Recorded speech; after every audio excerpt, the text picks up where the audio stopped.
Hai hai hai, balik lagi nih sama aku di programnya Ada Apa? Apa aja ada. Oke, di video kali ini kita akan membahas tentang toxic relationship. Nah, iya. Nah, mungkin dari kalian ada yang pernah mengalaminya atau mungkin sekarang sedang mengalaminya. Atau mungkin sekarang sedang mengalami tapi kalian tidak sadar. Nah, ini video sangat penting untuk kalian. Biar kalian itu sadar kalau kalian sedang berada di hubungan yang toksik gitu.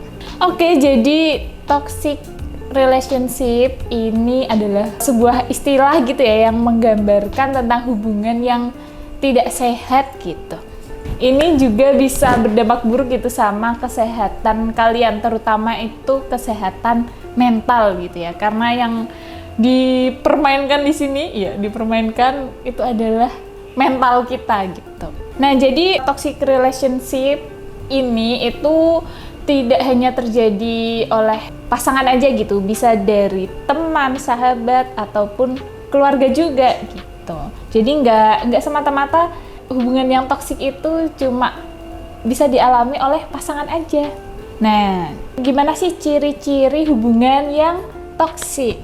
Langsung aja yang pertama, yaitu selalu dikontrol oleh pasangan. Nah, ini tanda yang paling terlihat jelas gitu ya sebenarnya. Tapi kadang itu nggak kita sadari gitu loh, bahwa kita itu di bawah sadar kita itu tuh sedang dikontrol oleh pasangan kita.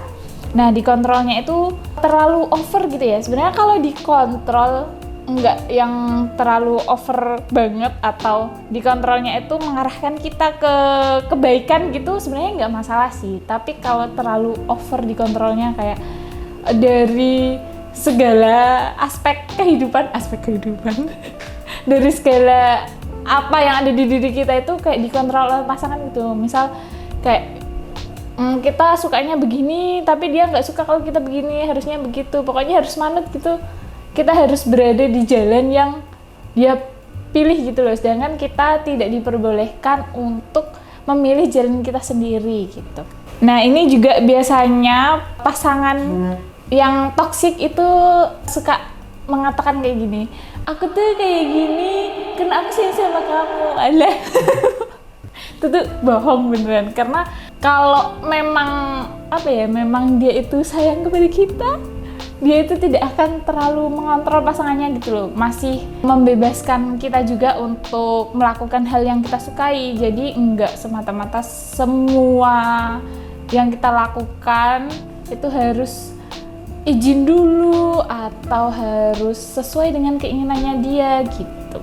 Nah, ini juga biasanya di dalam toxic relationship itu biasanya ada satu pihak yang selalu mengontrol pihak lain gitu. Jadi biasanya ya salah satunya aja yang mengontrol, sedangkan yang satunya itu selalu dikontrol oleh pasangannya atau ya temannya atau sahabatnya atau keluarganya gitu ya.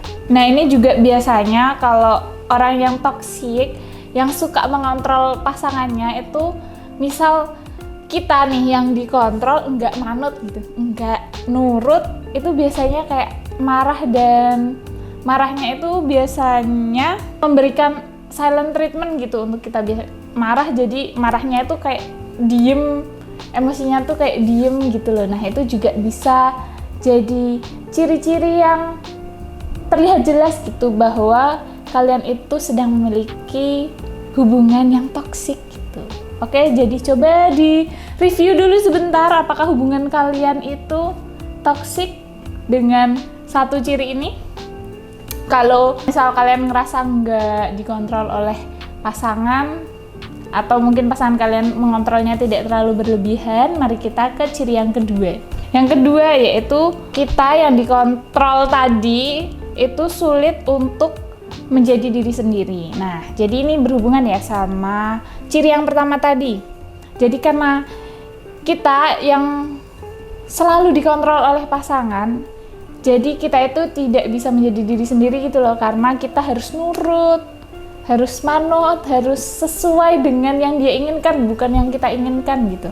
Nah, ini juga biasanya kalau kita sedang menghadapi suatu masalah di dalam hubungan atau masalah apapun itu pun bikin kita yang dikontrol itu tuh nggak bisa mengutarakan pendapat gitu ya, karena biasanya itu terlalu takut untuk mengutarakan pendapat. Karena kalau kita berani untuk menentang, itu biasanya si pasangan akan ya ngambek, marah, atau emosi kayak gitu.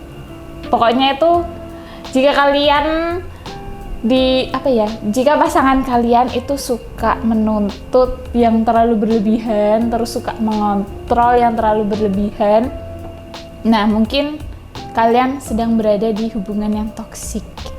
Terus lanjut nih, masih ada ciri yang ketiga, yaitu tidak mendapatkan dukungan. Nah, biasanya di hubungan yang toksik itu malah bisa menjadi kayak ajang kompetisi gitu loh dari antara pasangan tersebut gitu. Jadi misal kalau kita punya suatu pencapaian atau kita mau melakukan sesuatu, itu tuh tidak diberi dukungan oleh pasangan kita, atau misal kita punya sebuah prestasi gitu tuh malah pasangan kayak meremehkan, misal kayak apa sih kayak gitu doang udah seneng atau kayak gimana. Nah, itu juga salah satu tanda-tanda kalau pasangan kalian itu toksik gitu. Terus ciri yang keempat, yaitu selalu dicurigai dan juga dikekang. Nah, ini juga sebenarnya bisa sih terlihat dengan jelas, maksudnya bisa dirasakan sebenarnya. Karena ya pasti kalian ngerasa nggak nyaman gitu ya, kalau misal kalian lagi pergi kemana kayak gitu. Kalian udah bilang nih, aku mau pergi ke sini sama temanku ini, padahal udah menyebutkan secara lengkap gitu ya, sama siapa, perginya kemana. Tapi tetap pasangan kalian itu tetap kayak nggak percaya, terus curigaan kayak gitu. Itu juga salah satu tanda kalau pasangan kalian itu toksik. Dan juga selalu dikekang. Nah, ini sebenarnya sangat berhubungan dengan dikontrol tadi ya, ciri yang pertama, kayak kita tuh harus selalu mengikuti apa yang dia inginkan. Dan kalau dia nggak setuju ya berarti jangan dilakukan, nggak boleh dilakukan. Sedangkan kalau kalian melakukan hal yang tidak disetujui oleh pasangan, itu si pasangan itu akan marah atau ngamuk gitu. Ya pokoknya marah-marah gitu, nggak terima dan nggak bisa menerima pendapat kalian. Nah, berarti kalian punya pasangan yang sangat toksik. Terus langsung aja ke ciri yang kelima, yaitu sering dibohongi. Nah, kejujuran itu kan sebagai pondasi utama ya, sebagai pondasi utama dalam menjalin sebuah hubungan gitu. Nah, kalau di hubungan yang toksik ini itu dilandasi dengan ketidakjujuran atau sering berbohong gitu ya, sering dibohongi tentang hal apapun itu, tentang dirinya atau tentang kegiatannya atau ya segalanya lah. Pokoknya kalian sering dibohongi, itu berarti kalian punya pasangan yang toksik. Jadi kalau kalian ngerasa kalian itu dibohongi oleh pasangan, coba deh diulik-ulik lagi apakah dia itu benar-benar pasangan yang memang baik untuk kalian atau tidak. Nah, kalian bisa ya dicari tahu satu persatu, dan juga tadi kan aku udah menyebutkan beberapa ciri-cirinya. Kalau emang hampir semua atau semua ciri-ciri itu ada di pasangan kalian, ya berarti itu kalian berada di hubungan yang toksik gitu ya. Terus ini juga ada ciri yang terakhir, yang keenam. Nah, ini yang paling parah sih menurutku, karena ciri yang keenam ini adalah menerima kekerasan fisik. Jadi kalau udah main fisik, ya itu sudah sangat pasti ya bahwa kalian berada di hubungan yang tidak sehat karena udah mainnya fisik gitu. Ya emang sih kalau misal kita lagi emosi atau ya orang lain lagi emosi gitu, pasti kayak pikiran udah kacau gitu ya, nggak bisa mikir yang bener.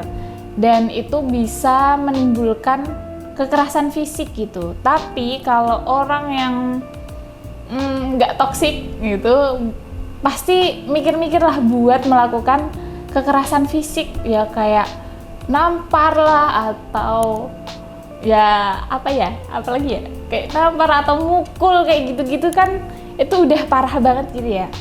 Jadi kalau kalian punya pasangan atau teman atau keluarga atau sahabat yang punya keenam ciri tadi, saranku sih lebih baik kalian meninggalkan. Ya emang sulit sih sebenarnya untuk meninggalkan orang yang sangat kita sayang gitu ya. Tapi kalau kalian terus-menerus berada di hubungan yang toksik, itu menurutku juga nggak sehat, karena itu bisa menyakiti diri kalian sendiri gitu, bisa mengganggu kesehatan kalian. Jadi kalian bisa stres, depresi, pokoknya kesehatan mental kalian itu akan terganggu, dan juga kalian malah jadi nggak bisa jadi diri kalian sendiri, nggak bisa berkembang, nggak bisa melakukan hal-hal yang kalian inginkan kayak gitu. Jadi ya menurutku kalau kalian lagi berada di hubungan yang toksik, ya coba deh bisa dikasih kesempatan dulu gitu ke pasangan atau ke keluarga atau teman yang toksik tadi. Mungkin bisa kita ngobrol dulu gitu. Pertama ngobrol dulu, ya diobrolin semuanya, dicurhatin semuanya biar dia itu mengerti apa yang kita rasakan gitu. Tapi kalau misal sudah berjalan cukup lama dan sifatnya itu masih kayak gitu, menurutku mending ditinggalkan aja sih, daripada kalian yang tersakiti gitu. Oke, mungkin sekian dulu video kita kali ini. Ini sangat dalam sekali ya. Semoga apa yang aku sampaikan ini bisa bermanfaat, dan juga semoga kalian yang berada di hubungan yang toksik bisa segera keluar dari hubungan itu. Oke, sampai jumpa di video selanjutnya. Bye-bye!